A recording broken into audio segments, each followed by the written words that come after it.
Hare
जय जगन्नाथ बलभद्र सुभद्रा महारानी की जय।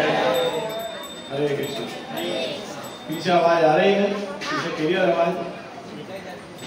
ओम नमो भगवते वासुदेवाय।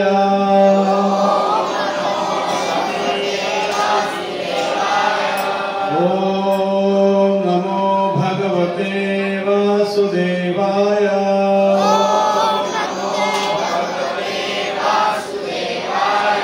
ओम नमो भगवते वासुदेवाय।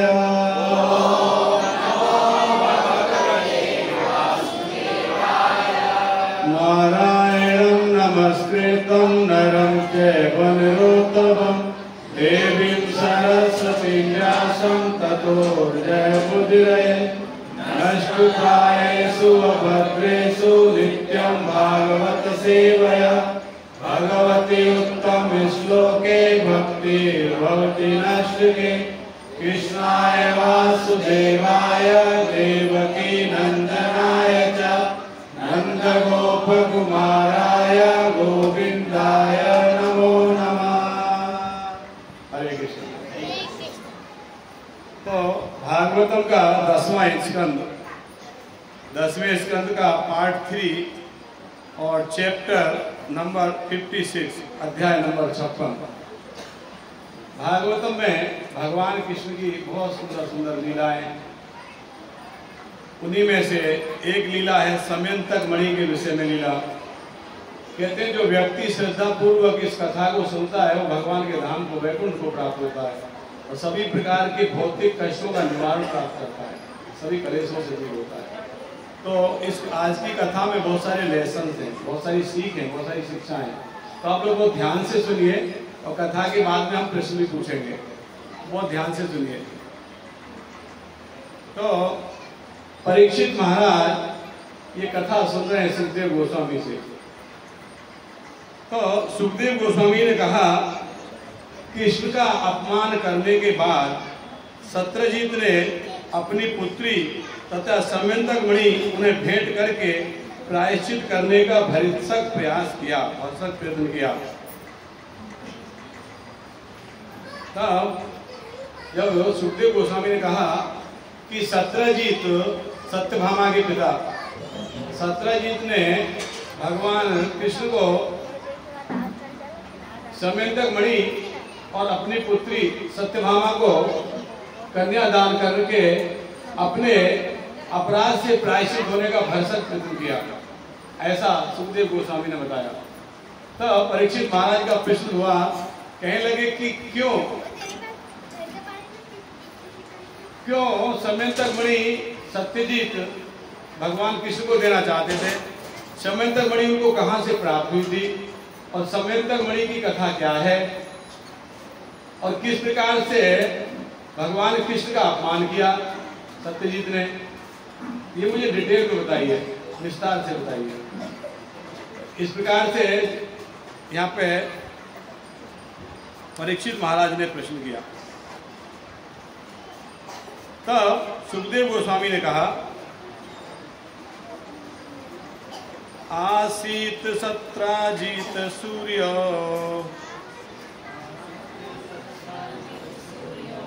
भक्तस्य परम सखा प्रीत तस्मै मणिं प्रदाता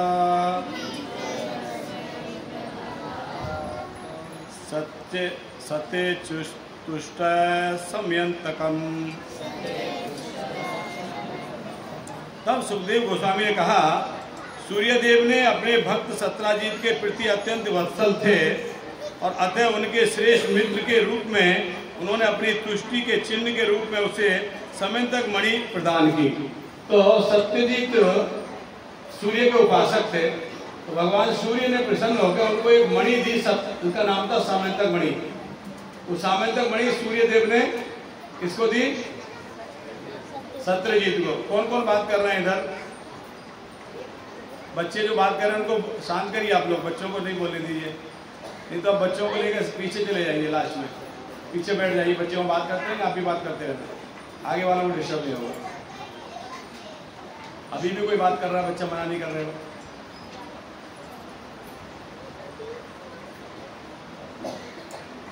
तो सत्राजीत उस मणि को गले में पहन के द्वारका में प्रविष्ट हुआ। तो सत्राजीत द्वारका आया, भगवान जहां द्वारका में रहा करते थे, तो सत्राजीत ने वो मणि अपने गले में पहन रखी थी।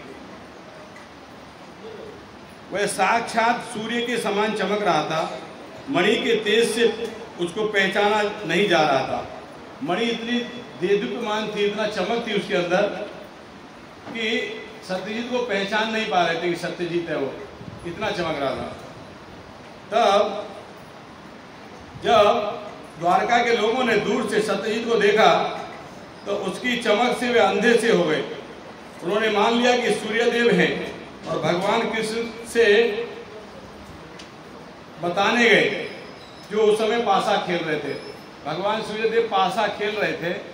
वो समय पे द्वारका वासियों ने देखा कि सूर्यदेव आ गए हैं यहाँ द्वारका में भगवान को मिलने, तो दौड़ के सब गए भगवान कृष्ण को समाचार देने के लिए। द्वारका वासियों ने कहा, हे नारायण, हे शंख चक्र गदा धारण करने वाले, हे कमल नेत्र दामोदर, हे गोविंद, हे यदुवंशी, आपको नमस्कार है। हे ब्रह्मांड के स्वामी, सविता देव के देव आपको मिलने आए हैं। वे अपनी प्रखर तेज में किरणों से सबों की आंखों को चौंधिया रहे हैं। हे प्रभु, अब तीनों लोगों के परम पूज्य देवता आपको खोज निकालने के लिए उत्सुक हैं, क्योंकि आपने अपने को यदुवंशियों के बीच छिपा रखा है। अतः अजन्मा सूर्यदेव आपका दर्शन करने यहाँ आए हैं। तो द्वारकावासी कह रहे हैं कि आप परम भगवान हैं, सब सुप्रीम कंट्रोलर हैं, और आपको देवता नहीं देख पाने के कारण ढूंढ रहे हैं सब देवता लोग, और आज उसी के तहत सूर्यदेव खुद आपको ढूंढते हुए यहाँ आ गए। इस प्रकार से भगवान कृष्ण को द्वारकावासियों ने कहा। तब सुखदेव गोस्वामी आगे कथा में बता रहे हैं, कह रहे हैं, ये भोले भाले वचन सुनकर कमल नयन भगवान जोर से हंसे और बोले, यह सूर्यदेव रवि नहीं है, अपितु सत्राजीत है, जो अपनी मणि के कारण चमक रहा है। तो भगवान सब जानते थे कौन है ये। गांव वालों ने, मतलब द्वारका वालों ने, निवासियों ने क्या समझा कि सूर्य भगवान प्रकट हो गए यहाँ पे द्वारका में आगे कृष्ण को मिलने के लिए। इतना तेज था उस मणि का। तो भगवान जानते थे, भगवान कहते नहीं नहीं, ये सूर्यदेव रवि नहीं है, ये सत्यजीत है, ये मणि के प्रकाश से चमक रहा है। तो राजा सत्यजीत समारोह के साथ शुभ अनुष्ठान संपन्न करके अपने समृद्ध घर में प्रविष्ट हुआ। उसने योग्य ब्राह्मणों से अपने घर के मंदिर कक्ष में समयंतक मणि की स्थापना कर दी। तो ब्राह्मणों के द्वारा गृह प्रवेश किया अपना घर वहाँ द्वारका में, और सत्यजीत वहाँ पे अपने मणि को मंदिर में स्थापित किया। और कहते हैं वो मणि प्रतिदिन 8 भार सोना उत्पन्न करता था, और जिस स्थान में वह रखा रहता था या पूजा जाता था वह स्थान आपदाओं से, अकाल से, असामयिक मृत्यु से, सर्पदंश से, मानसिक और भौतिक रोगों और ठगों से मुक्त रहता था। तो वो समयंतक मणि का इतना प्रभाव था कि उस मणि के वहाँ रहने से वहाँ का वातावरण इस प्रकार से परिवर्तित हो जाता था कि वहाँ पे किसी प्रकार का कोई भौतिक कलेश नहीं रहता था। इस प्रकार उसका प्रभाव था मणि का। तो प्रभुपाद जी इसके कैलकुलेशन बता रहे हैं, जो 8 भार सोना था वो 170 पाउंड सोना था। 170 पाउंड, 1 पाउंड कितना होता है? 354 ग्राम होता है या 454 ग्राम होता है। 454 ग्राम होता है 1 पाउंड, है ना। तो 170 पाउंड कितना केजी हो गया, कैलकुलेट करिए। एक दिन के लिए मणि उधार मिल जाए तो हमारा सेंटर बन जाएगा। कैलकुलेट करिए जरा। 170 इंटू 454, 170 नहीं 170 तो पाउंड है। 170 पाउंड है into 450 gram divide by 1000, 77 KG हो जाएगा ना इतने में काम। 77 किलो सोना मिल जाए तो मंदिर बन जाएगा ना, अपना बन जाएगा। चलिए भगवान को बोलते हैं। जगन्नाथ जी सुन तो रहे हैं, सब पीछे बैठे हुए हैं। तो एक अवसर पर भगवान कृष्ण ने सत्यजीत से अनुरोध किया कि वह इसे यदुराज उग्रसेन को दे दे, किंतु सत्यजीत इतना लालची था कि उसने देने से इनकार कर दिया।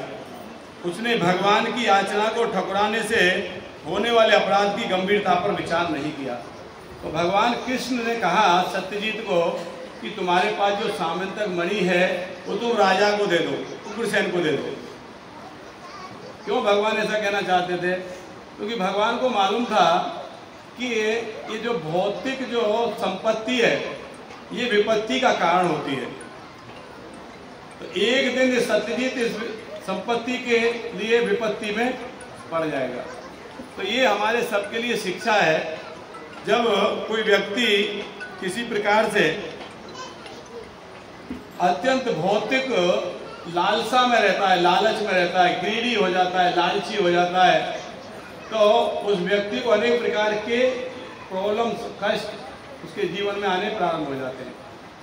तो ये सोच के ही भगवान ने सत्यजीत से कहा था कि इस मणि को तुम राजा को दे दो, उग्रसेन को दे दो। क्योंकि जब व्यक्ति के पास धन आने लगता है, जब कोई धनाढ्य हो जाता है, तो व्यक्ति के अंदर जो नम्रता, जो हम्बलनेस होना चाहिए, वो फिर शायद ही कोई बिरला के पास रहती है, सबके पास नहीं रहती। बहुत कम लोग हैं धनी होने के बावजूद भी बहुत नम्र होते हैं। जनरली ऐसा होता नहीं है। जब धन आ जाता है व्यक्ति के अंदर ईगो भी आ जाता है, घमंड आ जाता है, गुरूर आ जाता है, गुस्सा सब, तब वो ये सब कष्टों का कारण है। इसलिए भगवान चाहते थे कि वो मणि सत्यजीत उग्रसेन को दे दे, राज को उसमें दे दे, मगर वो लालची था, उसने ऐसा नहीं किया। एक बार सत्यजीत का भाई प्रसेन, सत्यजीत का जो भाई था प्रसेन, वो उस चमकीली मणि को गले में पहनकर, गले में घोड़े पर सवार होकर जंगल में शिकार खेलने के लिए गया। उसका भाई, सत्यजीत का भाई, वो मणि को गले में पहन के शिकार खेलने गया। मणि बहुत शुभ मणि थी, इस प्रकार से वो गले में पहन के दिखावा नहीं करना चाहिए था। पहली गलती सत्यजीत ने किया, गले में पहन के द्वारका में प्रवेश किया। दूसरा गलती उनका भाई किया, उसको पहन के शिकार खेलने गया। लेकिन तो अगर हमारे पास में बहुत सारा धन है, तो कैसे लोगों को पता लगेगा हमारे पास बहुत सारा धन है? तुमको दिखावा करना पड़ेगा। बताते हैं 70% जो हमारा जो धन है वो इस पर खर्च करना पड़ता है कि लोगों को पता चले कि हम धनी हैं। हम धनी हैं ये पता करने के लिए 70% खर्च करना पड़ता है कि नहीं? तो सत्यजीत ने गले में पहना उसको, अब उसका भाई पहन के जा रहा। आप देखते हो ना, कई लोग देखते हो ऐसी मोटी चेन पहनते हैं और फिर नीचे के 2 बटन खोल देते हैं, चेन दिखनी चाहिए, इतना मोटा चेन पहन रखा है। और उसी को फिर बदमाश लोग टारगेट कर लेते हैं, चेन भी ले लेते हैं, उसकी पिटाई भी हो जाती है कि नहीं? तो ये सब चीजें ये विपत्ति का कारण है। कई लोग दुख में होते हुए भी अपने आप को दुखी नहीं मानते। ऐसे बहुत सारे लोग आपको मिल जाएंगे, दुखी हैं मगर उसको भी दुख नहीं मानते। वो उनको इस बात का ही घमंड है कि हम बहुत धनी हैं। एक बार एक व्यक्ति दूसरे व्यक्ति से झगड़ा करते हुए कह रहा था, अरे तुम क्या मेरी बराबरी करोगे, तुम क्या बराबरी करोगे मेरी? जितना तुम 1 महीने में तुम्हारे घर में राशन खाते हो ना, उतने की मैं 1 दिन में दवा खा जाता हूं।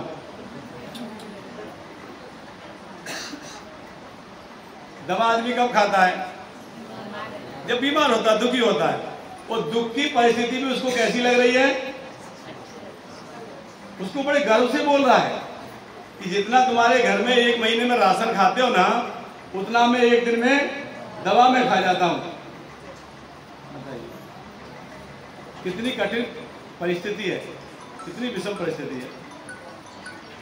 लोग दुखी हैं और फिर भी ये स्वीकार नहीं कर रहे कि हम दुखी है। यही इल्यूजन है, यही इल्यूजन है, यही माया है। व्यक्ति को दुख है, व्यक्ति को कष्ट है, अनेक प्रकार से दुख है, मगर व्यक्ति क्या कह रहा है? I am happy. How are you? I am happy, fine, thank you. है कि दुखी व्यक्ति है, दुख नहीं मान रहा है। तब भगवान को पता था कि ये सत्यजीत एक दिन दुख में आएगा, कष्ट में आएगा इस मणि की वजह से। इसलिए भगवान चाहते थे कि ये मणि ये राजकोष में जमा कर दे, तो उसने नहीं किया। और एक दिन जब उसका भाई प्रसेन वो मणि को पहन के शिकार खेलने गया, तो प्रसेन तथा उसके घोड़े को एक सिंह ने मारकर मणि को ले लिया। किंतु जब वह सिंह पर्वत की गुफा में घुसा तो मणि के इच्छुक जामवंत ने उसे मार डाला। तो जब सत्यजीत का भाई प्रसेन घोड़े पर चढ़ के जा रहा था, तो शेर ने अटैक कर दिया उसके ऊपर। तो प्रसेन को भी मार दिया और उसके घोड़े को भी मार दिया। और चमकीली वस्तु देख के सिंह ने वही मुंह में देखे ऐसे ही और अपनी गुफा में, एक गुफा में अंदर चला गया। वो गुफा का आगे एक गेट खुलता था जहाँ पे रक्षराज जामवंत रहा करते थे। जामवंत भगवान राम के साथ में लंका की लड़ाई में थे जामवंत, वो वहां रहा करते थे। तब जब वो सिंह लेके गुफा में चला गया तो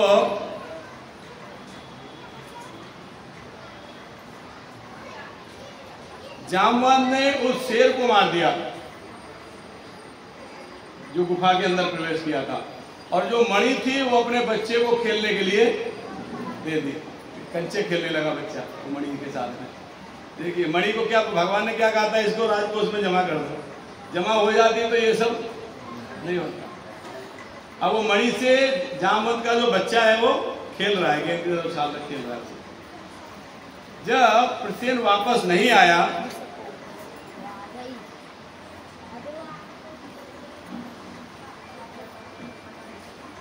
तो सत्यजीत बहुत दुखी हुआ जब उसका भाई नहीं आया वापस। तब उसने कहा, सत्यजीत ने, अभी वो क्या कह रहा है कि हो न हो मेरे भाई को मार दिया गया, ये तो अभी तक वापस आया था। 1 दिन हो गया, 2 दिन हो गया, 4 दिन हो गए, 1 हफ्ता हो गया, 10 दिन हो गए, वापस नहीं आया, मतलब उसको मार दिया। तो संभवतः कौन मार दिया? कृष्ण ने मेरे भाई को मार डाला है। कृष्ण ने मार दिया मेरे भाई को। क्यों? क्योंकि सामंतक मणि के ऊपर कृष्ण की नजर थी। मुझे बोला था इसे राजकोष में जमा कर दो और मैंने नहीं किया, तो मणि के लिए मेरे भाई को कृष्ण ने ही मार दिया। क्योंकि वह अपने गले में मणि पहनकर जंगल में गया था, अतः कृष्ण ने मेरे भाई को मार डाला है। जब लोगों ने यह दोषारोपण सुना तो एक दूसरे से कानाफूसी करने लगे। भगवान कृष्ण के बारे में बात हो रही है, तो डायरेक्टली कोई नहीं बोल पा रहा है कि भगवान कृष्ण ने ऐसा किया है। तो एक दूसरे को बात चली, उसने किसी को बोला सज्जित ने कि हमारे भाई का मर्डर हो गया है। कौन मार दिया? बोले कृष्ण मारेगा। और कौन मारेगा? उसी की नजर थी मणि के ऊपर, वही मारा होगा।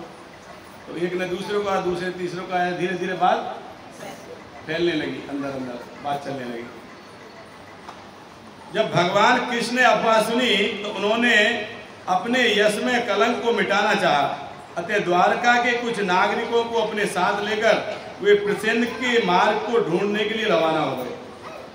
तो भगवान कहते हैं भगवद गीता में कि जो मूर्ख व्यक्ति है वो मुझे नहीं जान पाते, अवजानन्ति मां मूढ़ा, मुझे नहीं जानते मूर्ख व्यक्ति। क्योंकि जब मैं एक मनुष्य की तरह जब प्रकट होता हूँ लीला करने के लिए, तो व्यक्ति मुझे साधारण मनुष्य मान लेते हैं, मैं अजन्मा अव्यय हूँ ऐसा नहीं जानते। और भगवान कहते हैं जो भगवान को अजन्मा और अव्यय के रूप में जान लेता है वो व्यक्ति दोबारा इस भौतिक जगत में जन्म नहीं लेता। जन्म कर्म से दिव्य में यो वेति तत्वतः सत्ता देहम पुनर्जन्म नाति मामेति सो अर्जुन है। अर्जुन, मेरा जन्म और कर्म दोनों दिव्य, बोथ आर ट्रांसेंडेंटल।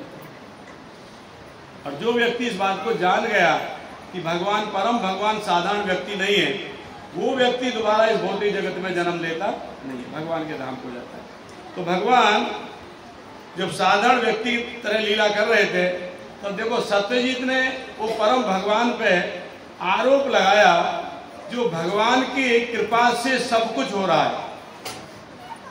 जिन भगवान की कृपा से सृष्टि हो रही है, जिन भगवान की कृपा से इसका पालन हो रहा है, और जिन भगवान के ही अनुमति पर इसका विलय हो जाता है, ऐसे भगवान परम भगवान को सत्यजीत आरोप लगा रहा है कि मणि इन्होंने ले ली है।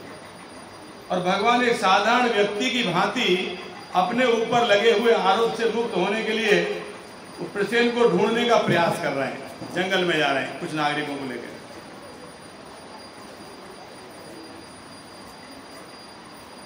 जंगल में उन्होंने प्रसेन तथा उसके घोड़े दोनों को ही सिंह द्वारा मारा गया पाया। इसके आगे उन्होंने पर्वत की बगल में सिंह को रक्ष द्वारा मारा गया पाया। तब उन्होंने देखा कि सत्यजीत का भाई जिस रास्ते से गया घोड़ा लेके, उसी रास्ते पे वो चलते चलते कुछ नागरिकों को लेके जंगल में उनका खोज करने लगे। तो कुछ जंगल में बहुत आगे गए तो देखा घोड़ा मरा हुआ पड़ा है और प्रसेन भी मरा हुआ पड़ा है।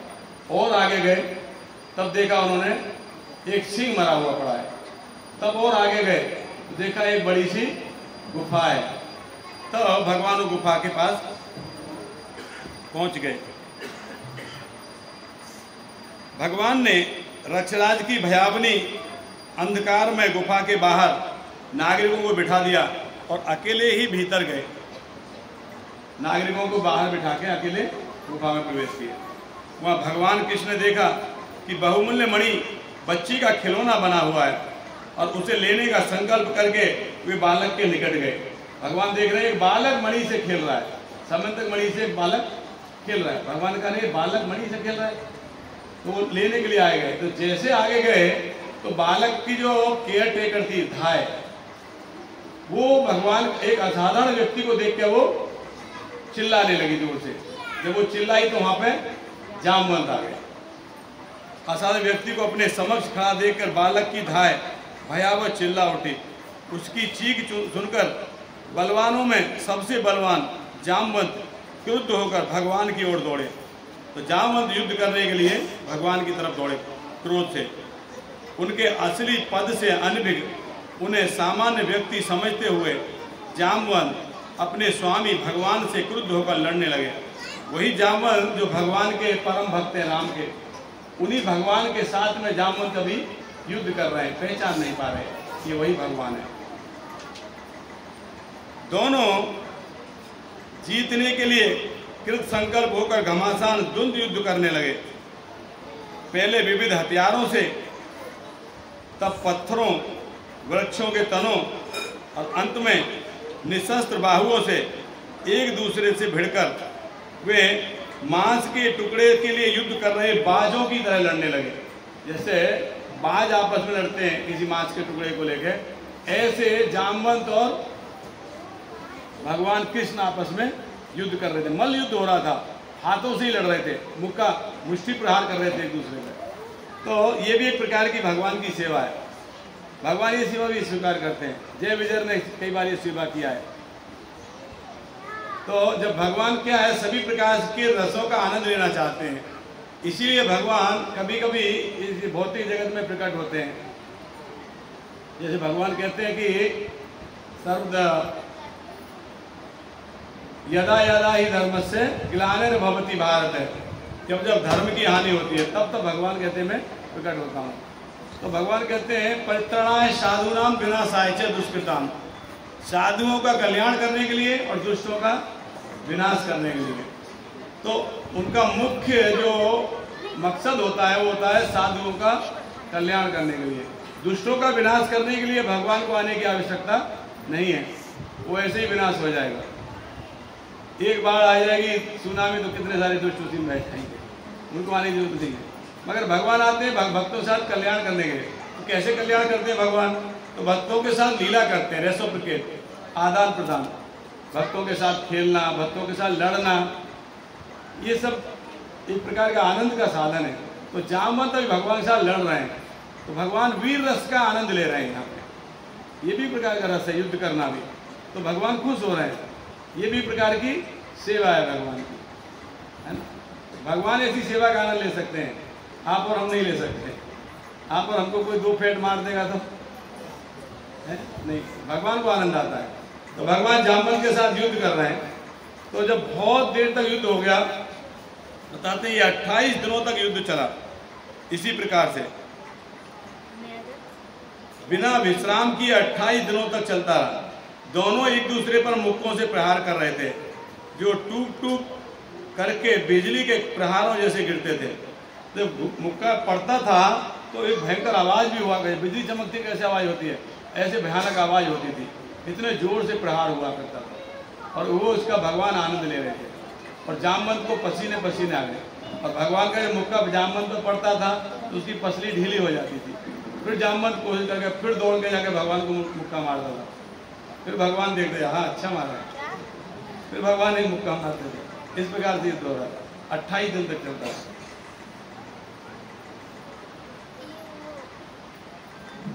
जब भगवान कृष्ण के मुक्कों से जामवंत की उभरी 5 मांसपेशियां चटनी हो गई और उसका बल घटने लगा, अंग पसीने से तर हो गए, अत्यंत चकित होकर भगवान से बोला।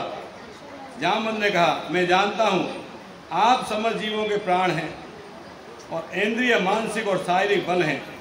आप आदि पुरुष, परम शक्तिमान, नियंता भगवान विष्णु हैं। अब जामवंत समझ गए कि आप ही परम भगवान हैं, दूसरा कोई इतना प्रहार मेरा सह नहीं सकता साधारण व्यक्ति। आप साधारण नहीं हैं, आप परम भगवान हैं, आप विष्णु हैं। वो उनको ज्ञान हो गया, ये मेरे स्वामी हैं, कोई और नहीं है। कह रहे हैं आप ब्रह्मांड के समस्त सृष्टाओं के परम सृष्टा, समस्त सृजित वस्तुओं में निहित सत्य हैं। आप समस्त दमनकर्ताओं के दमनकर्ता, परमेश्वर और आत्माओं के परमात्मा हैं। जैसे भगवान के विषय में ब्रह्मा जी कहते हैं, ईश्वर परम कृष्ण सच्चिदानंद विग्रह, अनादिरादि गोविंद सर्व कारण कारणम। आप सभी कारणों के कारण हैं, आपका कोई कारण नहीं है, सब कुछ आपसे प्रकट हुआ है। जब भगवान कहते हैं हम सर्वस्व प्रभो मत सर्वम प्रवर्ते इति मत्वा भजन्ते माम बुधा भाव समन्वित, भगवद गीता का श्लोक। हम सर्वस्व प्रभो, जो कुछ भी प्रकट हो रहा है वो सब भगवान के द्वारा प्रकट हो रहा है। अब जामवंत इस बात को समझ गए, कहने लगे आप वही हैं जिनके क्रोध को तनिक प्रकट करने वाली चितवन ने अथाह जल के भीतर के घड़ियालों, तिमिंगल मछलियों को क्षुब्ध बना दिया था, जिससे सागर मार्ग देने के लिए बाध्य हुआ था। आप वही हैं जिन्होंने अपना यश स्थापित करने के लिए एक महान पुल बनाया, लंका नगरी को जला दिया, जिनके बाणों ने रावण के सिरों को छिन्न करके पृथ्वी पर जा गिरे। अब वही है। कौन है आप? भगवान राम हैं। एक ऐसे भजन आता है, जिनकी कृपा दृष्टि के, जिनकी सागर सप्त उबलते देखा। भगवान राम जब समुद्र से प्रार्थना कर रहे थे तो समुद्र राह नहीं दे रहा था। भगवान ने कहा था, बोले राम सकोप सब भय बिन होता न प्रीत। उनको बोला भय दिखाना पड़ेगा इसको, भय बिना भय के प्रीत नहीं होती। प्रेम कब होता है? जब सामने वाले का भय दिखाई देता है। तो भगवान ने क्या किया? क्रोधित हो गए भगवान। जब भगवान थोड़ी चितवन, क्रोध से थोड़ा चितवन टेढ़ा किया, थोड़ा सा क्रोध हुआ भगवान को, तो समुद्र में बड़ी बड़ी तिमिंगल मछलियां, एक एक तिमिंगल मछली पे स्टेडियम ग्राउंड क्रिकेट के 4-6 बन सकते हैं, इतनी बड़ी बड़ी होती है तिमिंगल मछलियां। 4-6 स्टेडियम ग्राउंड बन जाएंगे, इतनी बड़ी होती है। ऐसी मछलियां भयभीत हो गई, अक्षुब्ध हो गई, क्षुब्ध होके और तड़पने लगी, बड़े बड़े घड़ियाल तड़पने लगे। समुद्र के जीव सारे बेचैन हो गए। समुद्र हाथ बांध के बाहर प्रकट हो गया भगवान के सामने। कहने लगा, आपको मैं रास्ता देता हूँ और आपकी मैं यथासंभव सहायता करूँगा, आप क्षमा कर दीजिए मुझे, कृपया क्रोधित मत होइए भगवान से। तो उसी में कहते हैं कि जिनकी भृकुटी के भय से सागर सप्त उबलते देखा, उनको ही यशोदा के भय से अश्रु बिंद दल ढलते देखा। वही भगवान राम के रूप में जब क्रोधित होते हैं तो सूर्य, ये समुद्र के 7 समुद्र भयभीत हो जाते हैं, उबाल आ जाता है, समुद्र में उबाल आ जाता है उनके भय से, उनके क्रोध से। और वही भगवान जब यशोदा के सामने एक छड़ी से डर रहे हैं तो आंसुओं से रो रहे हैं। जिन भगवान के क्रोधित होने से 7 समुद्र उबाल आ जाता है, घबरा जाता है, समुद्र घबरा जाता है। और वही भगवान कृष्ण जब यशोदा के सामने खड़े हैं माखन चोरी के समय पे, तो एक छड़ी को देख के आंसुओं से सिसक सिसक के रो रहे हैं, आंसू ढल रहे हैं उनके। ऐसे भगवान लीला करते हैं।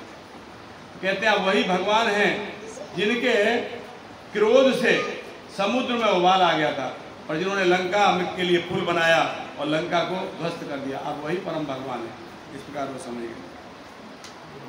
तब सुखदेव गोस्वामी ने कहा, हे राजन, तब भगवान कृष्ण ने यक्षराज को संबोधित किया जो सच्चाई जान गया था। भगवान समझ गए, वे जान गया है सच्चाई। तो उन्होंने संबोधित कहा, देव की पुत्र कमल नेत्र भगवान ने समस्त आशीर्वादों के दाता अपने हाथ से जामवंत का स्पर्श किया और अपने भक्त से अत्यंत कृपा पूर्वक मेघ की गर्जना जैसी गंभीर वाणी में बोले। और भगवान जब बोल रहे थे जैसे मेघ बादल में गर्जना होती है, वैसी आवाज थी भगवान की। तो उन्होंने अपने प्रिय भक्त को कहा, जामवंत बहुत प्रिय भक्त थे, जब भगवान राम थे तब उनके साथ में जामवंत युद्ध में उनकी सहायता की। तो बच्चे गौशाला में गए, एक व्यक्ति जाओ उनको बुला लो, और मशीन है, कोई बटन दबा देगा, मशीन चल जाएगा।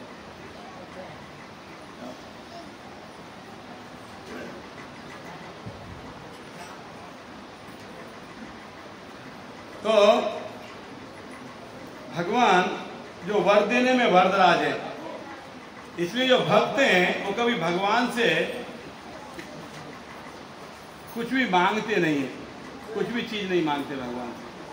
भक्त सिर्फ भगवान से उनकी सेवा करने के लिए अवसर प्राप्त करना चाहते हैं। भगवान भक्ति करना, भगवान की भक्ति करना चाहता है भक्त से, और कुछ नहीं चाहिए भगवान को। इसलिए दामोदर अष्टकम में सतवृत मुनि कहते हैं, वरम देव मोक्षम न मोक्षावधीवा न चाणम वरे हम वरे सादपीहा। वरम देव मोक्षम न मोक्षावधीवा। आप तो कुछ भी प्रदान कर सकते हैं, मोक्ष दे सकते हैं, मगर मुझे आपसे मोक्ष की भी कामना नहीं है। इदं ते बपूरनाथ गोपाल बालम सदा में मनस्य विरस्तम किम। आप तो कुछ भी वर दे सकते हैं, मगर मुझे आपसे कोई वर नहीं चाहिए। क्या चाहिए? इदम से वपुरनाथ गोपाल बालम, आपका जो बाल गोपाल सुंदर रूप है, जो मैया यशोदा की छड़ी से डर के आप रो रहे हैं, ऐसा सुंदर रूप मेरे हृदय में हमेशा के लिए बसा रहे। ये मुझे आपकी छवि चाहिए और मुझे कुछ नहीं चाहिए। तो इस प्रकार से भक्त भगवान से कुछ मांगते नहीं है। तो जामवंत खुश हो गए अपने स्वामी को देख के, कहने लगे आप वही परम भगवान हैं जिनकी जरा सी भृक्ति टेढ़े करने से समुद्र में उबाल आ गया था, समुद्र भयभीत हो गया था। अब वही परम भगवान है जिन्होंने लंका के लिए पुल बांधा, जिन्होंने लंका को तहस नहस कर दिया। अब वही मेरे परम भगवान राम हैं। इस प्रकार से जब उनको ज्ञान हो गया, तब भगवान उनको कहने लगे, हे रक्षराज, हम इसी मणि के लिए आपकी गुफा में आए हैं। मैं इस मणि का उपयोग अपने विरुद्ध लगाए गए आरोपों को झूठा सिद्ध करने के लिए करना चाहता हूँ। तो भगवान ने उस गुफा में आने का अपना प्रयोजन बताया कि ये मणि इस प्रकार से सत्यजीत के पास थी, उनका भाई ये मणि को पहन के आया और इस प्रकार से ये मणि तुम्हारे पास आ गई, और इस मणि की वजह से हमारे ऊपर आरोप लगाए कि हमने इस मणि के लिए आपके उनके भाई को मार दिया है, इसलिए मणि को लेने में आया। इसलिए कोई भी कहीं पे भी किसी व्यक्ति को भी बिना जाने समझे कभी कोई आरोप नहीं लगाना चाहिए, क्योंकि आरोप लगाने से बहुत बड़ा अपराध होता है। निंदा नहीं करनी चाहिए किसी की, भक्त की निंदा तो कभी नहीं करनी चाहिए। क्यों ये बच्चे इतना आवाज कर रहे हैं? तब इस पर जब भगवान ने कहा तो जामवंत ने प्रसन्नता पूर्वक अपनी कुमारी पुत्री जामवती और साथ में मणि भेंट करते हुए भगवान कृष्ण का सम्मान किया। तो जामवंत ने मणि भी दी और अपनी पुत्री का विवाह भी भगवान से किया। तो यहाँ पे जामवती का जो विवाह होता है, इस लीला में भगवान के साथ में जामवती का विवाह होता है। भगवान शौरी के गुफा में प्रवेश होने के बाद उनके साथ आए द्वारका के लोग 12 दिनों तक उनकी प्रतीक्षा करते रहे थे। भगवान जब अंदर युद्ध कर रहे थे, कितने दिन युद्ध हुआ था? 28 दिन युद्ध हुआ था। तो 12 दिन तक द्वारकावासी बाहर बैठ के इंतजार किए। बाद में उनको लगा कि अब वो कृष्ण बाहर नहीं आएंगे, तब वो वहां से वापस आ गए। अत्यंत दुखी मन से अपने नगर को लौट आए। जब देवकी, रुक्मिणी, वसुदेव, भगवान के अन्य संबंधियों ने सुना कि गुफा से बाहर नहीं निकले, तो वे सभी दुखी हो गए। सब दुखी हो गए कि कोई अप्रिय घटना हो गई क्या, भगवान कैसे वापस नहीं आए। तो ये सब द्वारका के वासी दुखी होकर सत्यजीत को कोसते हुए, ये सब सत्यजीत की वजह से हुआ। ना सत्यजीत उनके ऊपर आरोप लगाता और ना कृष्ण जंगल में जाते, ये सत्यजीत की वजह से हुआ है। इसलिए सत्यजीत को कोसते हुए सभी द्वारकावासी चंद्रभागा नामक दुर्गा अर्च विग्रह के निकट गए और भगवान कृष्ण की वापसी के लिए देवी दुर्गा की पूजा करने लगे। तो भगवान कभी भी कोई भी श्रेय खुद नहीं लेते, अपने भक्तों को उसका श्रेय देते हैं, क्योंकि जो देवी दुर्गा हैं वो भगवान की अधीनता में बहुत अच्छे से सेवा करती हैं। दुर्गा जी भगवान की अधीनता में इस जगत का सुपरविजन करती हैं, भौतिक जगत का सुपरविजन करती हैं। जैसे कोई व्यक्ति, आप चुप बैठ जाओ, आपको कथा नहीं सुनना है तो घर जाओ, दोबारा उठना मत यहाँ से। तुम कथा में 5 बार उठे हो, यहाँ से शांति से बैठो। तब भगवान कोई भी श्रेय अपने भक्त को देते हैं। तो इसलिए भगवान देवी दुर्गा को श्रेय देना चाहते थे कि उनकी वजह से मेरे प्राणों की रक्षा हुई है। तो देवकी, वसुदेव, रुक्मिणी और द्वारकावासी सभी दुर्गा की स्तुति कर रहे होते हैं कि हमारे कृष्ण की रक्षा करो। इसलिए भगवान कहते हैं कि अहम भक्त पराधीन है, भगवान भक्त के अधीन रहते हैं। इसलिए जब आप देखते हो दो दिन पहले, दो संडे पहले कथा हुई थी, जब सुदर्शन चक्र दुर्वासा ऋषि को मारने के लिए उनके पीछे हो गए तो भगवान के पास में गए दुर्वासा ऋषि। तो भगवान ने क्या कहा, तुम वापस अम्बरीश के पास जाओ, क्योंकि मैं स्वतंत्र नहीं हूं, मैं स्वतंत्र नहीं हूं, मैं भक्त के अधीन हूं। दुर्वासा ऋषि को कहा कि तुम जाओ अम्बरीश के पास, अम्बरीश ही तुमको क्षमा कर सकते हैं, मैं क्षमा नहीं कर सकता। इसलिए भगवान अपने भक्तों को श्रेय देते हैं। और जो देवी दुर्गा हैं वो ब्रह्मा जी कहते हैं एक श्लोक में, सृष्टि स्थिति प्रलय साधन शक्ति रेखा छाये वयस्य भुवनानि विभर्ति दुर्गा इच्छानुरूपमपि यस्य च चेष्टते सा गोविंदमादि पुरुषम तमं भजामि। कहते हैं सृष्टि स्थिति प्रलय साधन शक्ति रेखा। तो इस भौतिक जगत की सृष्टि स्थिति और प्रलय, इन तीनों कार्यों के सुपरविजन के लिए देवी दुर्गा को नियुक्त किया गया है। तो और आगे कहते हैं छाये वयस्य भुवनानि विवर्ति दुर्गा इच्छा में, तो भगवान की इच्छा के अनुसार ही वो चेष्टा करती हैं।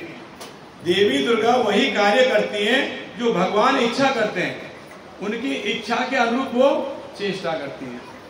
तो इस भौतिक जगत में सुपरविजन करने के लिए देवी दुर्गा को रखा गया है।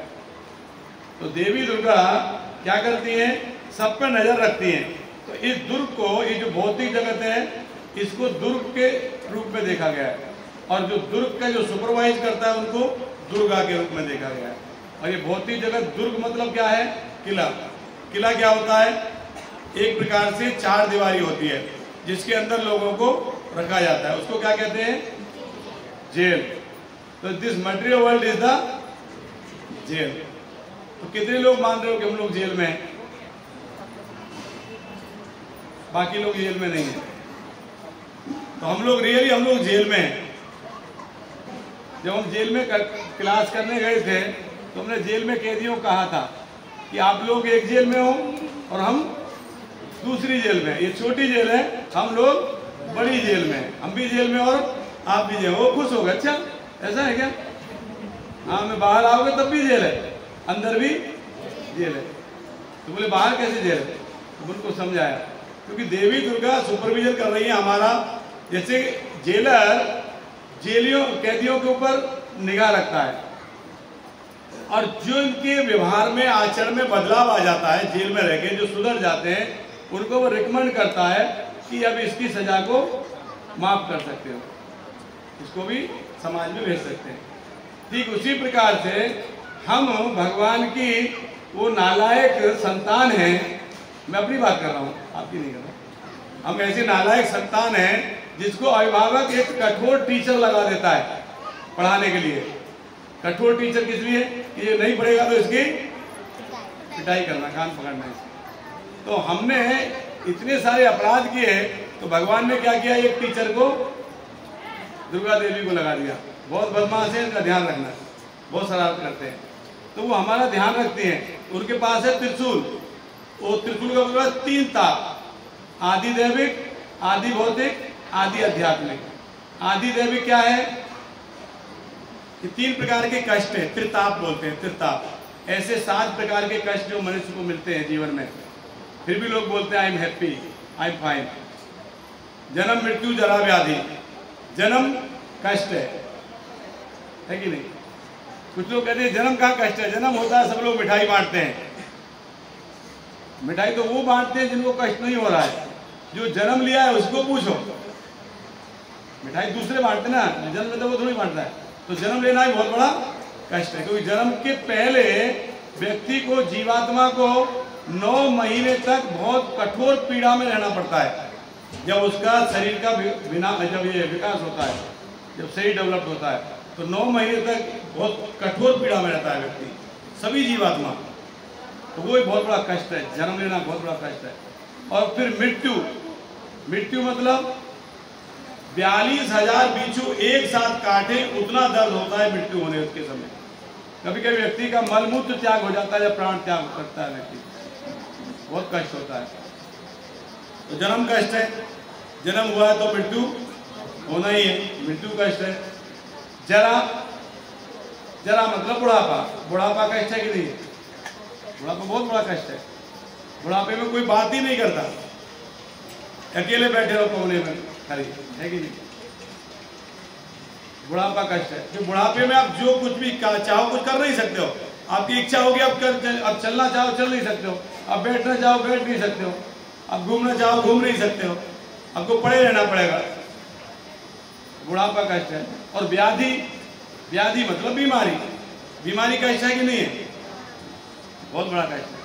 अभी कोरोना आया था, डबल डबल मास्क लगाते थे, क्या क्या वो काढ़ा बना के पीते थे और सूंघते थे, कपूर वपूर क्या क्या सूंघते थे, कितना डर लगता था बीमारी नहीं हो जाए। तो जन्म कष्ट है, मृत्यु कष्ट है, बुढ़ापा कष्ट है और व्याधि बीमारी कष्ट है। ये 4 कष्ट हो गए। और 3 है आदि दैविक, आदि भौतिक, आदि आध्यात्मिक। 7 प्रकार के कष्ट हैं। कोई ये नहीं कह सकता मुझे ये कष्ट नहीं है, कोई नहीं कह सकता। फिर भी हम कहते हैं स्माइल देके हैप्पी, फाइन। अभी फाइन कुछ है नहीं, कुछ फाइन नहीं। जबरदस्ती हम लोग फाइन दिखाने की कोशिश करते हैं, कुछ फाइन नहीं है। मृत्यु आएगी, जन्म लिया ही है, बीमारी होती है ही, बुढ़ापा आना ही है। और आदि दैविक जो देवताओं के द्वारा कष्ट दिए जाते हैं, बाढ़ आ गया, भूकंप आ गया, भूखमरी आ गई, सूखा पड़ गया, ये कष्ट है। आदि भौतिक जो दूसरे जीवात्मा कष्ट देते हैं। अब सीधे जा रहे हो, पीछे से गाय आई, बैल आया, फिर सींग को उठा के पटक दिया, बोले मेरे क्यों मारा, मैंने क्या किया? ये दूसरे जीवात्मा कष्ट देते हैं, ये आदि भौतिक है। और आदि आध्यात्मिक कष्ट है जो हमारा मन हमें खुद कष्ट देता है। तो मन भी कष्ट देता है क्या हमें? कितने लोग मानते हैं मन कष्ट देता है? बाकी का मन नियंत्रण में। मन बहुत कष्ट देता है। मन जो हमारे पास में है वो एंजॉय नहीं करता, जो हमारे पास नहीं है उसके लिए हमेशा हैंकरी करता रहता है, मुझे ये चाहिए, ये चाहिए, ये चाहिए। मन बहुत कष्ट देता है। जो है उसको एंजॉय करता, जो नहीं है उसके लिए हमेशा कोशिश करता है। तो ये कष्ट है। तो इसलिए इन सभी प्रकार के कष्टों से निवृत्त होने के लिए व्यक्ति को क्या करना चाहिए? परम भगवान की शरणागत होना चाहिए। तब जब भगवान ने देवी दुर्गा के द्वारा वो पूजा के द्वारा जब भगवान वापस आए वहां पे, तो साथ में कौन आया? उनकी विवाहित पत्नी को साथ में लेके आए, जामवंती को साथ में लेके आए। जब भगवान आए, जामवंती आई, सब द्वारकावासी सब खुश हो गए, बोले देवी की वजह से बच गए, दुर्गा देवी की वजह से बच गए। तो इस प्रकार से तब भगवान ऋषिकेश उनकी नवीन पत्नी के साथ उनके गले में समय तक मणि देखकर सारे लोगों ने अत्यधिक प्रसन्नता छा गई, क्योंकि कृष्ण मृत्यु के मुंह से बाहर आए, इतने समय के बाद बच के आए, सब खुश हो गए। गले में उनकी माला थी, वो मणि पहनी हुई थी। इस प्रकार से भगवान ने सत्यजीत को राजसभा में बुलवाया। वहाँ राजा उग्रसेन की उपस्थिति में कृष्ण ने वो मणि सत्यजीत को वापस कर दी। उग्रसेन राजा के समस्त पूरे समस्त दरबार में जितने लोग बैठे हुए थे सबके सामने वो मणि उनको दे दिया, ये लो तुम्हारा मणि। और सब कहानी बताया कि ऐसे ऐसे हुआ था। वो तो समाचार उन लोगों ने बता दिया था जो लोग लौट के आए थे कि वहाँ तुम्हारा भाई प्रसेन वहाँ मरा हुआ पड़ा है, घोड़ा भी वहाँ मरा हुआ पड़ा है, एक शेर मरा हुआ पड़ा है। उन्होंने सोचा कि न हो युद्ध के समय ये सब हुआ है, तो तुम्हारे भाई को तो शेर ने मारा है, ये बात हो गई थी। तब उसको बुला के मणि दे दी। फिर उन्होंने बताया कि मणि उनको कैसे मिली, ये बताया। तो अत्यधिक लज्जा से मुंह लटकाए सत्यजीत ने मणि ले लिया और घर लौट गया, किंतु सारे समय अपने पापपूर्ण आचरण पर पश्चाताप का अनुभव करता रहा। मणि ले ली उसने, मणि लेके घर चला गया, मगर सोचता रहा कि मैंने इस मणि के लिए कृष्ण के ऊपर आरोप लगाया है, और जबकि कृष्ण का ये कोई कार्य नहीं था, तो मैंने कितना बड़ा अपराध किया है। तो इसीलिए कभी भी कोई बिना जाने पहचाने, बिना सोचे समझे किसी के ऊपर कोई आरोप लगाना नहीं चाहिए। नहीं, अगर आप झूठा आरोप लगाओगे तो आपको खुद को ही गिलानी होगी कि मैंने इतना बड़ा आरोप लगाया उसके ऊपर, और ये व्यक्ति तो ऐसा नहीं किया था। तो इसलिए कभी किसी ऊपर ऐसे आरोप नहीं लगाना चाहिए। अपने घोर अपराध के बारे में सोच सोच कर भगवान के शक्तिशाली भक्तों से संघर्ष की संभावना के बारे में चिंतित राजा सत्यजीत ने सोचा, मैं किस तरह अपने कलमश को स्वयं धो सकता हूँ। तो जिस तरह भगवान अच्युत मुझ पर प्रसन्न हो, मैं अपने सौभाग्य की पुनः प्राप्ति के लिए क्या कर सकता हूँ। दूरदृष्टि न होने के, कंजूस, मूर्ख, लालची होने से, मैं जनता से शापित होने से कैसे बचूं। तब उसने सोचा, मैं अपनी पुत्री जो कि सभी स्त्रियों में रत्न है, समयंतक मणि के साथ ही भगवान को भेंट कर दूंगा। निस्संदेह उन्हें शांत करने का यही एकमात्र उचित रास्ता है। तो सत्यजीत ये सोचने लगा कि मैंने बहुत बड़ा अपराध किया है और इस अपराध की वजह से भगवान तो मुझे क्षमा कर सकते हैं, मगर भगवान के भक्त मेरे प्रति बहुत क्रोधित होंगे कि मैंने भगवान का दिल दुखाया है। तो इसलिए मैं क्या करूं। तो सोचने लगा, मैं क्यों ना ये मणि भी वापस कर देता हूं और साथ साथ मेरी जो पुत्री है सत्यभामा, उसको भी भगवान से विवाह कर दूंगा। इस प्रकार से उसने अपने मन में विचार किया।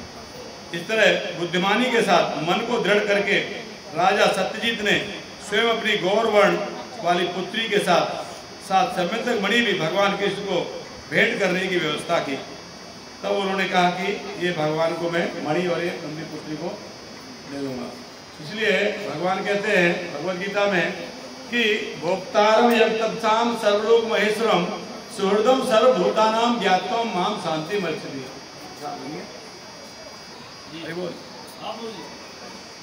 कहते हैं भोक्तारम यज्ञतपसाम सर्वलोक महेश्वरम।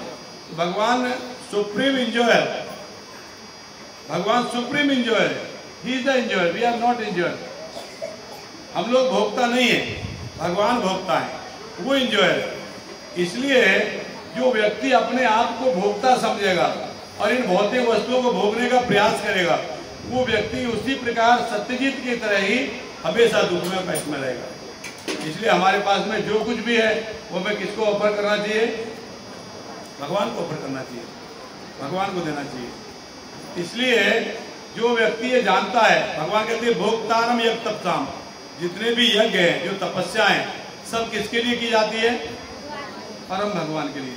भोक्तारम, भगवान भोक्ता है। We are not enjoyer. The supreme personality godhead Krishna is the enjoyer. वो भगवान, क्योंकि एम सर्वस्व प्रभु, सब कुछ उन्हीं के द्वारा प्रकट किया गया है। अभी आपके पास कोई प्रॉपर्टी है, आपके पास कोई व्हीकल है, तो उस व्हीकल को कौन यूज करेगा? आप ही यूज करोगे, आपका व्हीकल है, दूसरा थोड़ी व्हीकल यूज करेगा। तो ये सब जो नेचर है, जो प्रकृति है, ये सब किसका बनाया हुआ है? कौन इसका मालिक है? भगवान इसका मालिक है। तो इसलिए हम ही नेचर के बाहर है क्या? हम भी तो उसी में आ गए। तो हम ही भगवान के ही अंश हैं। तो हमारा ड्यूटी क्या है? भगवान की सेवा करना, ये हमारी ड्यूटी है। तो जब हम भगवान की सेवा करेंगे, भगवान की सेवा करने से भगवान प्रसन्न होंगे। हमारी अगर हम इंद्रियों की तुष्टि के लिए हम प्रयास करेंगे तो हमारी इंद्रियां कभी संतुष्ट नहीं होंगी। नेवर, नॉट एट ऑल, कभी भी नहीं होंगी। इसलिए कहते हैं ऋषिकेश है सेवनम भक्ति उत्तमा।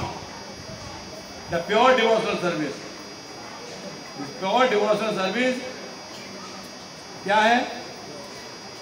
भगवान की सेवा करना, इन इंद्रियों से, इंद्रियों के स्वामी की सेवा करना, अपनी समस्त इंद्रियों को भगवान की सेवा में लगाना, ये प्योर डिवोशनल सर्विस है, ये शुद्ध भक्ति है। तो अगर हम लोग किसी चीज को एंजॉय करना चाहेंगे तो हम इसी प्रकार से दुख में रहेंगे जिस प्रकार से सत्यजीत कष्ट में रहा, दुख में रहा। इसलिए जो कुछ भी हमारे पास में है सब किसका है? भगवान का है। भगवान की सेवा में लगाने में हमको जरा भी हिचक नहीं होना चाहिए। तब भगवान ने उचित धार्मिक रीति से सत्यभामा के साथ विवाह कर लिया। उत्तम आचरण, सौंदर्य, उदारता, सद्गुण संपन्न होने के कारण अनेक लोग उसे लेना चाह रहे थे। सत्यभामा के साथ अनेक राजा विवाह करने का सोच रहे थे, क्योंकि वो उत्तम आचरण वाली थी, सौंदर्यवान थी, उदार थी, सद्गुणों से संपन्न थी।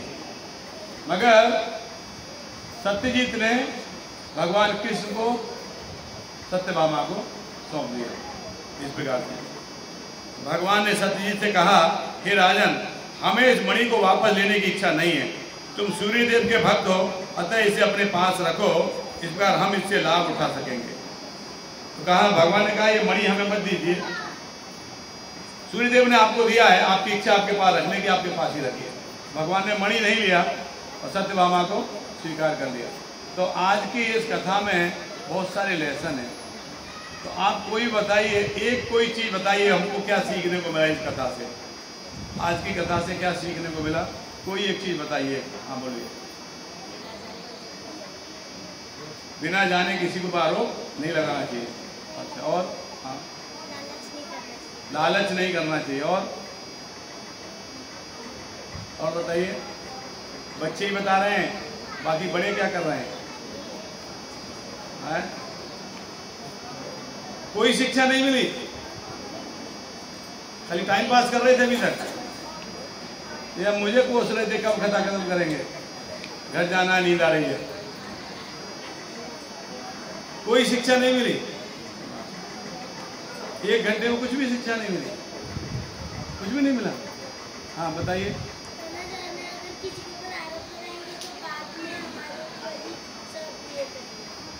हाँ, सब क्रोधित होंगे।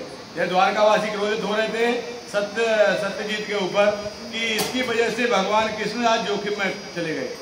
आज 28 दिन हो गए, वापस नहीं आए, इसकी वजह से ऐसा हुआ। और क्या शिक्षा मिली? जो कुछ भी है भगवान की सेवा में, ठीक है। तो कथा के बाद मिलना आपने, बैंक की पासबुक ले आना। हाँ, जो बैंक की पासबुक है वो लेके मिलना बाद में। और क्या शिक्षा है? दिखावा नहीं करना चाहिए, सोसोबाजी नहीं। अधजल गगरी छलकत जाए। जो गागर आधी भरी होती है ना पानी से, वो ज़्यादा छलक के पानी बाहर आता है, पूरी भरी होती है तो नहीं आता। तो जब आपके पास में जब एक चेन बनाने का पैसा हो जाता है तो 2 बटन खोल देते हैं, चेन दिखना चाहिए, मैंने चेन पहन रखी। ऐसे ही सत्यजीत ने मणि को क्या किया? गले में टांग लिया था।